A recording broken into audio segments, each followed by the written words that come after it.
Bismillahirrohmanirrohim. Alhamdulillahirabbil alamin. Allahumma sholli ala sayyidina Muhammad wa ala ali sayyidina Muhammad. Assalamualaikum warahmatullahi wabarakatuh.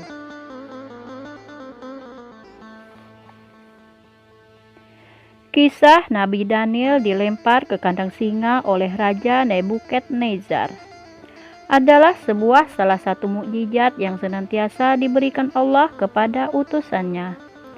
Diriwayatkan jauh setelah Nabi Musa alaihissalam wafat, ada seorang nabi pada masa Bani Israel yang dipanggil Nabi Daniel. Perkara Nabi Daniel bermula ketika Raja Babilonia atau sekarang dikenal dengan Irak. Raja Nebukadnezar membutuhkan seorang penafsir mimpi. Sang raja bermimpi melihat sebuah patung raksasa yang setiap bahagian tubuhnya terbuat dari logam yang berbeda. Kepalanya terbuat dari emas, dada dan lengannya dari perak, perutnya terbuat dari tembaga, pahanya dari besi dan kakinya terbuat dari besi dan tanah liat. Tapi kemudian sebuah batu menghancurkan patung tersebut, hingga semuanya hancur luluh dan menjadi sebuah gunung. Tak ada yang cukup tahu menafsirkan mimpi tersebut, hingga kemudian sang raja dipertemukan dengan sang nabi. Nabi Daniel pun kemudian menafsirkan mimpi tersebut yang bermakna patung tersebut menunjukkan kekuasaan yang silih berganti. Emas mewakili Babilonia yang kemudian akan hancur, diganti kerajaan Persia yang diwakili dengan perak, kemudian beralih ke Yunani dengan tembaga, lalu Romawi dengan besi. Tapi semua kekuasaan itu akan hancur dan luluh lantak. Mendapat jawaban tafsir mimpi yang memuaskan, raja pun mengangkat Nabi Daniel menjadi penasehatnya. Namun bukan hal baik yang didapat. Jabatan tersebut justru melahirkan petaka. Para pejabat kerajaan merasa iri hati dengan terus memfitnah, sehingga mereka pun mempengaruhi raja agar membenci Nabi Daniel. Terhadap fitnah yang mengatakan bahwa Nabi Daniel telah mencela raja. Fitnah lain menguak ibadah Nabi Daniel ke Yerusalem yang rutin melanggar ketentuan raja. Fitnah lain mengatakan kerajaan Babel akan hancur kecuali sang penafsir mimpi harus dibunuh. Berhasil dengan beragam fitnah yang diberikan, sang raja pun kemudian membenci Nabi Daniel. Rajanya kemudian memerintahkan pengawal membuat lubang dan memasukkan 2 ekor singa di dalamnya. Setelah itu Nabi Daniel pun segera diseret dan dimasukkan ke dalam kandang singa. 2 ekor singa itu tetap siap menerkam, tetapi Nabi Daniel tetap sabar dan memohon pertolongan kepada Allah Subhanahu wa Ta'ala. Ajaibnya, singa-singa yang lapar itu membungkam mulut mereka. Tak sedikit pun taring tajam diperlihatkan di hadapan sang nabi. Saat Nabi Daniel dimasukkan ke dalam kandang, mereka singa-singa itu justru menjilat nabi. Singa yang garang berubah menjadi hewan yang patuh. Sungguh tak masuk akal, kecuali memang karena kekuasaan Allah Subhanahu wa Ta'ala. Allah memerintahkan singa tersebut agar patuh. Beberapa hari dikurung di kandang singa, Nabi Daniel tetap selamat. Ia hidup bersama dengan para singa. Hingga kemudian merasa lapar dirasakan oleh sang nabi. Allah pun kemudian memberi pertolongan. Allah mewahyukan kepada seorang nabi lain yang berada di Sam, atau kini dikenal dengan Suriah, Yordania, dan Palestina, yakni Nabi Aramia atau Yeremia, untuk menyiapkan makanan bagi Nabi Daniel. Namun Nabi Aramia kebingungan. Ya Tuhan, saya sekarang berada di Yerusalem, sementara Nabi Daniel ada di Babel, ujarnya. Kemudian Allah pun mewahyukan, lakukan apa yang saya perintahkan, dan saya akan mengirim sesuatu yang akan membuatmu ke sana. firman Allah kepada nabinya itu. Maka Nabi Aramia pun segera menyiapkan makanan. Nyata Allah mengirim sesuatu yang kemudian mengantarkan Aramia menuju Babel. Saat itu telah tiba di ambang lubang. Nabi Daniel terkejut, lalu bertanya, "Siapa ini?" "Aku Aramia," jawab Nabi Aramia. "Kenapa kau datang kemari?" tanya Nabi Daniel. "Aku diutus oleh Tuhanmu untuk menemuimu," jawab Nabi Aramia. "Apakah dia menyebut namaku?" "Iya," jawab Nabi Aramia. Nabi Daniel berkata, "Segala puji bagi Allah yang tidak melupakan orang yang paling mengingatnya. Segala puji bagi Allah yang tidak pernah mengecewakan orang yang berharap kepadanya. Segala puji bagi Allah yang barang siapa bertakwa kepadanya, niscaya Dia akan memberi kecukupan padanya. Segala puji bagi Allah yang barang siapa menaruh kepercayaan sepenuhnya kepadanya, niscaya tidak akan Dia pasrahkan urusannya pada yang lain. Segala puji bagi Allah yang telah membalas kebaikan dengan kebaikan dan membalas keburukan dengan ampunan. Segala puji bagi Allah yang telah membalas kesabaran dengan keselamatan.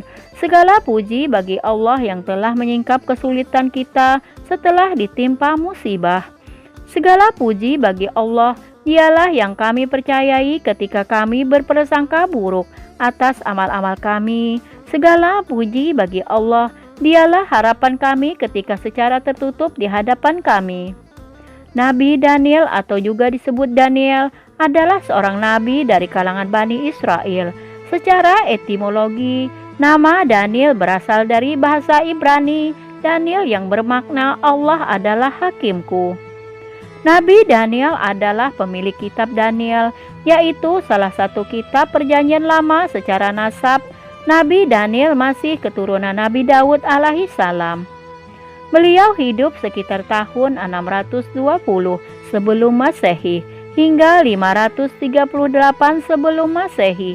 Dalam tradisi Yunani dan Kristen namanya diabadikan dalam kitab Daniel Diki, Alkitab Ibrani dan Injil. Namun dalam Islam sosok yang dikenal dengan nama Daniel Tiberias tidak dimasukkan di dalam 25 nabi yang wajib diketahui. Dalam sebuah riwayat disebutkan jumlah nabi yang diutus Allah mencapai 124.000 orang. Sementara itu jumlah rasul sebanyak 313 orang. Kendati tidak dikisahkan di dalam Al-Quran, namun riwayat Nabi Daniel banyak ditemukan dalam sejarah Islam, khususnya pada masa penaklukan Iskandariyah pada masa Khalifah Umar bin Khattab. Allah Subhanahu wa Ta'ala berfirman, "Dan kami telah mengutus Rasul yang sungguh telah kami kisahkan tentang mereka kepadamu dahulu, dan Rasul-Rasul yang tidak kami kisahkan tentang mereka dahulu, dan Allah telah berbicara kepada Musa dengan langsung."